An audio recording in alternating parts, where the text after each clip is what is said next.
ఓం శ్రీ మాత్రే నమః. ఇప్పుడు తెలియజేసే అంశము, పులి కలలో కనిపిస్తే ఏం జరుగుతుంది?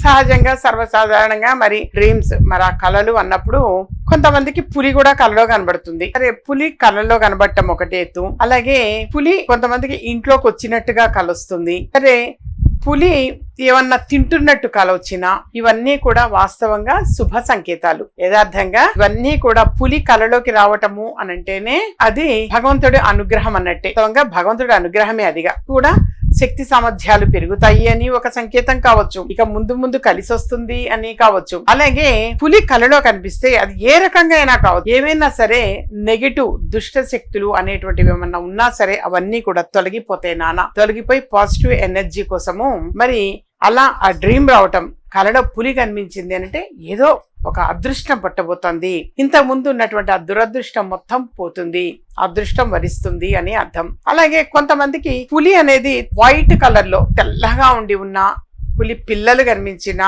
నార్మల్ పులి అయినా పులి పిల్లలు కలలో కనిపించిన, ఇవన్నీ కూడా అదృష్టానికి సంకేతాలే నాన్న. ఇక ముందు ముందు నీకు అదృష్టం వరించబోతోంది అనేసే వాస్తవంగా దాని సూచన. కాబట్టి పులి కలలో కనిపించింది అని అంటే వాస్తవంగా ఇక మంచి రోజులు వస్తున్నాయి అని, శుభం జరుగుతుంది అని, అదృష్టం పట్టబోతోంది అని, నెగటివ్ తొలగిపోతుంది అని, ఇవన్నీ కూడా శుభ సంకేతాలే. మొత్తానికి పులి ఏ రూపేణా కలొచ్చినా అది శుభ సంకేతమే. పులి అనేది కొంతమందికి మనం పులిని తరిమికొట్టినట్టు కలొచ్చినా, పులి మనల్ని తరిమినట్టు కలొచ్చినా అది కూడా మొత్తానికి పులి అనేది శుభ సంకేతమే.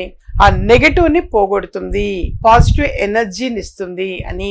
అది ఉన్న చోట ఇక మనకి అంటే ఆ కళ వచ్చింది అని అంటే ధైర్య సాహసాలు ప్రతీక, ధైర్య సాహసాలు పెరుగుతాయి అని కావచ్చు, అదృష్టం పట్టబోతోంది అని కావచ్చు, ముందు ముందు అదృష్టం వరుస్తుంది అని చెప్పేసి కావచ్చు. ఇవన్నీ కూడా శుభ సంకేతాలు.